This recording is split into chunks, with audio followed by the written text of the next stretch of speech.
What's up, guys? Good afternoon. All right, we're going to go same format, guys. Jay, BJ, Ron to start us off. Recording in progress. Well, go ahead. BJ, go ahead. Jay, jump back in a second. Sorry, BJ. I know it was a tough weekend, man. Started out hot. Hey, man, progress. No question. That fourth down call was correct, but oh well. We heard during the bye week there was a lot of competitive practices and getting after guys. What, from your perspective, was that like, and why was that needed maybe for this team? Yeah, it was just good to just like anything, come off a tough loss to Air Force.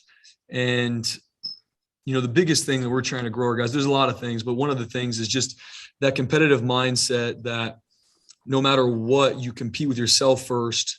And that does not start in the practice field. It starts with how you show up in the morning, what time you go to sleep, so you can show up to positively impact the environment, right? And then as you compete with yourself, it's how you're in the training room, you're in the meeting room, and then that will give you the confidence to be able to compete when you get to the practice field. And then if you do that consistently Monday through Friday, there's going to be a better product on the field on Saturday nights whenever we play. So it was good to see our guys.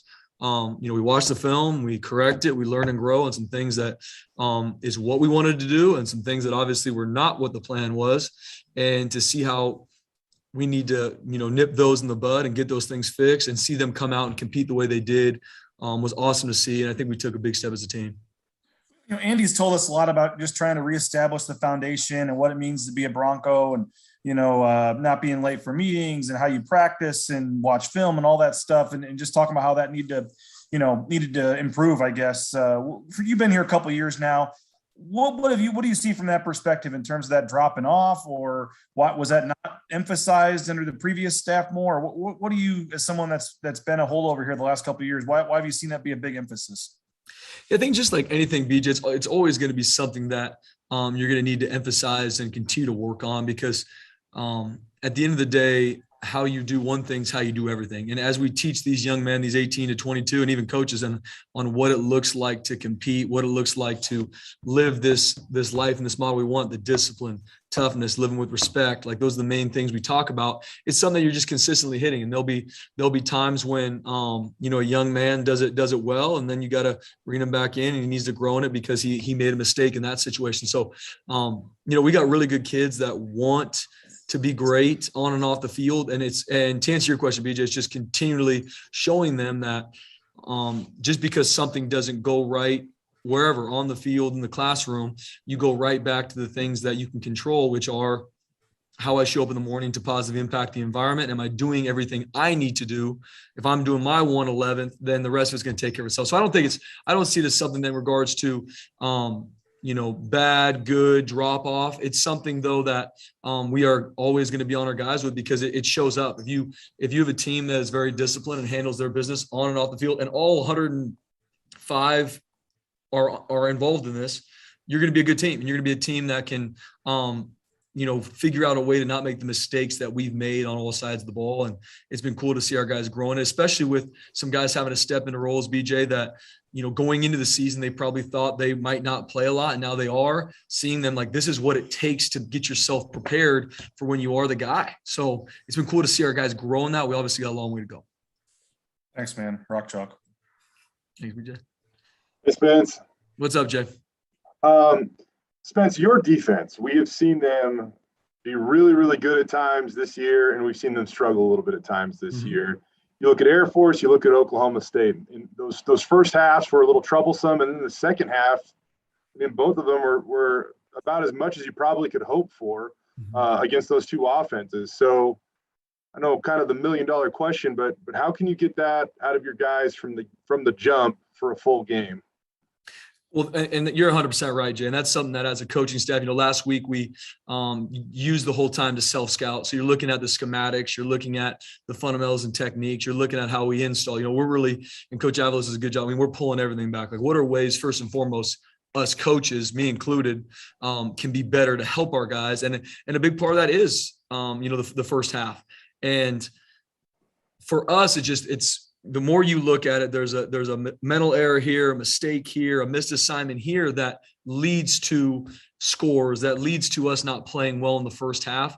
And our guys, we need to clean that up. And it starts from, coaching staff simplifying it to where when they get in the game that they can do that from series 1. It doesn't need to take till series 4 or 5 for them to lock in, because it really isn't. To your point, Jay, we talked to our defense and our team exactly the same way me and you were talking right here, is you can see us operating in character the way we want to in a lot of these situations. Then you can see very clearly us not. And it's not like there's same players are on the field, same offensive plays are usually coming again against the same defensive calls. It's just our guys are operating and doing what they need to do. We just need to start faster, and we need to simplify it for our guys and make sure the looks in practice mirror exactly what they're going to see in the game, so that it's not something we have to adjust to and learn to get in rhythm in the game. They can start in rhythm. They can start fast to where we don't need to, get hit in the mouth a little bit before we figure it out.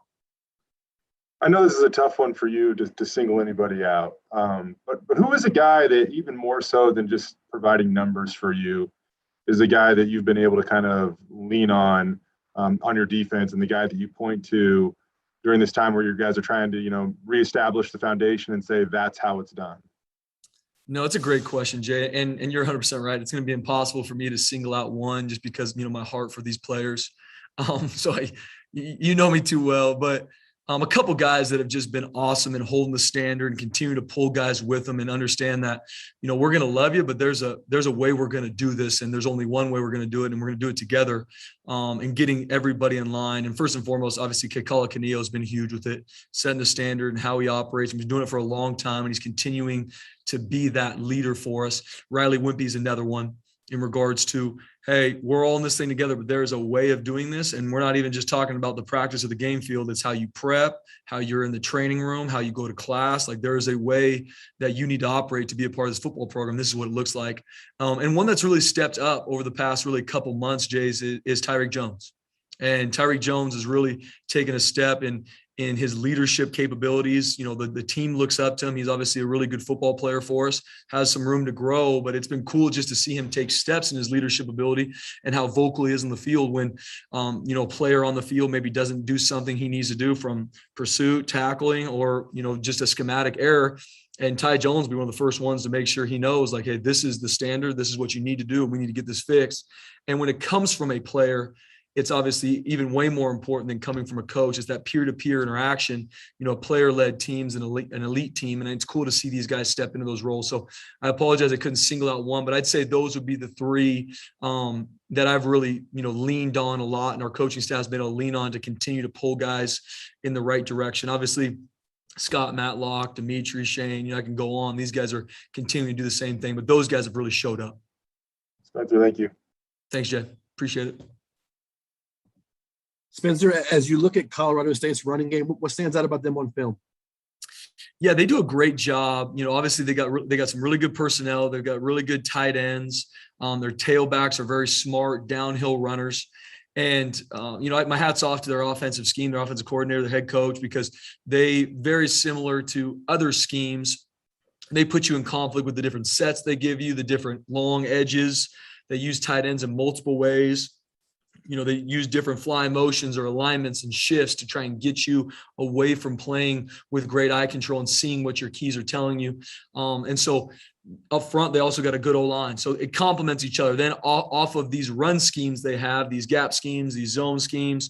They have the play actions and the boots that complement them. So if you're overplaying one, they've got the play action to complement it. They got the boot off of the exact same run action to complement it. So it's just teaching our guys and showing them, how to play with great fundamentals and technique, which starts with eye control, seeing my keys and what are my keys telling me. But they do a great job in regards to how their offense complements each other from the run game and the pass game. And I know you played a big role in recruiting Herbert Gums. What was it about him that convinced you he was going to be such a good fit here? Yeah, when I went down to see him in Diboll, Texas, have you guys ever been to Diboll, Texas?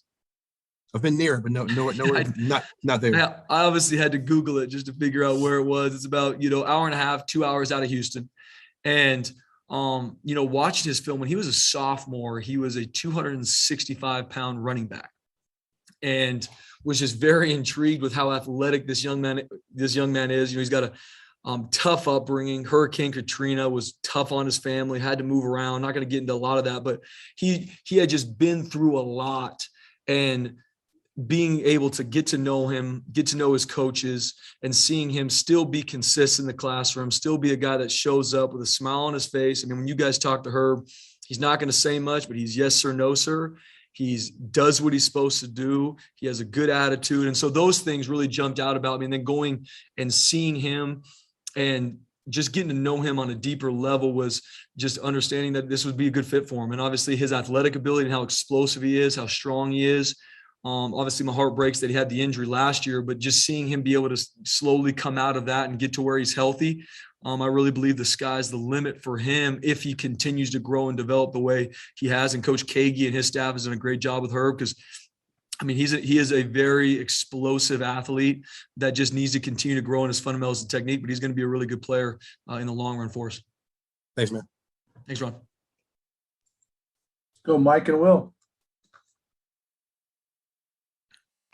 Hey, Spencer, you've touched on some of this stuff, but just generically, somewhat at the halfway point of the season, what's been the best part of this defense for you, and what's been the most troubling part of this defense for you? I'd say the best part, obviously, for me is always, we got great kids, and they have a relentless mindset to continue to stay in the fight, and that's something that I'm very proud of them. We've given up plays to get us in the red zone, and we've had stands. We've given up points in the first half, and they stay in the fight and put together good second halves. I'm really proud of our guys staying in the fight, staying relentless to attack and finish the game for 4 quarters. I'd say that's one of a couple things that I'm really proud of these guys with. Obviously, the thing that I really and it falls on me, and just growing this is just the discipline to do your job every single play is something that we just need to continue to grow in. And it could be from the run game, pass game, from D-line to linebackers to secondary. And it goes from us coaches simplifying it for them to where they know exactly what they're supposed to do on every play. So then they can use their athletic ability and their work ethic to make these plays. But that's going to be the biggest thing for us going forward, is just to make sure I'm disciplined enough to do my job every snap. If it's first down, second down, third down, if it's in the first quarter, in the fourth quarter. And if we could take a big step there, I'm excited for where our guys can go. You guys have 16 sacks, which isn't a terrible number. You probably want a little bit more, but that's not a bad number. 11 of those, though, are from Scott and from Isaiah. Typically, when it comes to sacks, do you want them to come more spread out like that, or do you like just 2 monster guys creating havoc in there? Man, as many as we can get, we'll take them, Mike. But yeah, I mean, obviously you're depending on who your team is in a certain year, you're going to get more from some than others. Our defense is built to where, we're bringing pressure from a lot of different areas. And so it's open for a lot of different guys. Obviously our stud and our D tackle are going to be rushing more than other positions. So they're going to have more opportunities to get sacks, but it's not something for me where, I want these certain guys to get sacks, or these calls are based on, something to where these guys should. It's really depends on who wins their one-on-one and where the protection's going to. And it's been big for those guys to make those plays when they need to. And we need to continue to get more, because the more sacks you get, they kill drives. And it's something that we need to continue to create, because it gets you off the field. And that's something that if it's first down, second down, third down, fourth down, we need to find a way to get to that quarterback in sacks or QB pressures. And that's how we're going to complement the back end. So long answer to your question, Mike. For me, it obviously doesn't matter who it is. Our defense isn't built to have a certain position get more sacks, but it is awesome to see those 2 guys step into those roles and get that production. Spencer, appreciate the time. Thanks, Mike. Hey, Spence, Trey McBride leads all tight ends throughout the country in catches and yards. You pop on the film. What stands out to you about him? Yeah, he's been doing it for a long time. We played against Trey McBride for a lot of years. He is, an elite tight end, obviously an NFL caliber tight end, and he does a great job in the run game, physical blocker, low pad level, gets his hands inside, and he's a matchup issue in regards to the pass game, because he's a big dude, can run, can track the ball very well in the air, can make the contested catch, and has the speed and athletic ability to get open. If it's on a linebacker, if it's on a safety, even a corner, he has that type of athletic ability to where he can be a matchup issue for you. But if you put depending who he's on, he's also going to be a guy that can be very physical in the run game. So you got to be very smart in regards to who's on him, who's covering him, because he can make you miss in the pass game, but he's also very physical in the run game. So I really believe he's the full package. And like I said, he's an NFL caliber kid, and it's been cool to see him take those steps, and he's having a hell of a year. Both Tim and Andy mentioned how competitive practices were last week. What did you see out of your defensive unit in practice last week? Yeah, they were flying around, having fun, competing. And that's something that was exciting to see. At the end of the day, we play a game, and it takes a lot to get to the practice field. It takes a lot of work, prep from the players to the coaches to get to the practice field, and obviously even way more to get to the game field. And if you do that the right way, then when you get to the practice field, you can have that fun energy, that relentless competitor to go out there and have fun. It was awesome to see our guys compete, O versus D on special teams. Coach Avalos even did some different, competitions. Could be pushing a sled, could be, punting a football from a D lineman, just different ways to have our guys, hey, no matter what it is, we're going to compete in everything we do. And seeing our guys do that, have fun, have success, fail, learn from it, and get back up and compete the next rep, because that's what it is in football and that's what it is in life. And seeing our guys just do that and have fun doing it was awesome to see, and we just need to keep it going forward. Thanks, Spence. Thanks, Will. All right, Spence, we'll let you get out of here. Appreciate the time. Thanks, guys. Have a good rest of your week. See you guys.